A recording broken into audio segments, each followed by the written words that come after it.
Preparation so far is going well. I took a little bit of time post-qualification to get back, recover physically, recover mentally, because it was quite a stressful environment, and recover from the jet lag before getting back into training.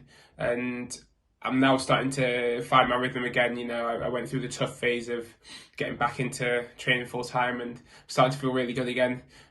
So now hopefully I can start building on all the good work that I did in Tokyo at the World Cup. I can start building on that and improving the small details going forward to the games. I have been receiving the funding from the Institute of Sport, and it is tremendously helpful because the last few years has been very, very challenging for me. I moved from Leeds to Edinburgh, so left home, which meant having to pay rent and bills and food, and pay for more things than I had to before when I was at home or near home. And it's been challenging because there's been times where I've had to borrow money off friends and family in order to kind of get through.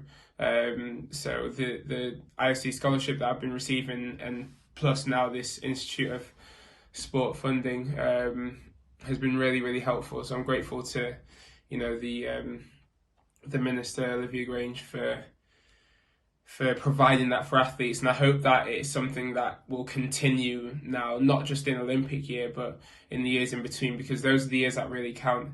The years 2017 to 2019-20, those were the years where I had to put in the work in order to get into this position, which is why I chose to move city at that time. So I hope that going forward it can be provided for athletes going through that period when it really, really counts, and then hopefully Olympic year it can be supplemented as well, and they'll be able to achieve even more extraordinary things for the island. I think that'll be really important, but I'm super grateful for it now. I think it's been really, really helpful. I've been using it to get some extra massage treatment, and just trying to look after my body as best as possible to get me in a good condition for the game. This is my second Olympic Games. It still feels incredible to be saying that. I was so young when I first watched the Olympics in 2004 at the age of 9, and everything that I'm doing now is kind of to make that little boy proud. So the fact that I'm there for my second Olympic Games is really, really fun and really cool, and I'm so happy about it. In terms of what I hope to do there, I want to improve on what I did 5 years ago now in Rio. I want to improve on my semi-final performance. I know I can dive well enough to get into the final, but I have to dive well to make that happen, as does everyone else. So, that's basically what my hope is with this Games, is to make it through to the final and then see what happens.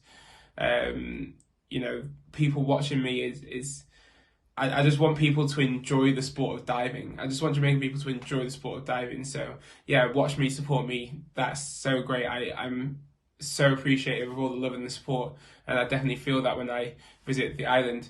But I want people to just enjoy the beauty of diving, enjoy the sport, enjoy the competitiveness, and maybe one day we can see more Jamaican divers competing at this level. I think that would be awesome, and I want to do my part after this Olympics to try and help that happen in Jamaica, in the Caribbean, because I think that's really, really important for me to do that and to leave that legacy. So, Jamaicans can expect me to just stand out from the crowd, expect me to be doing my best, and doing some beautiful dives, hopefully, but just truly enjoy the sport and enjoy the brilliance of what some of these divers can do.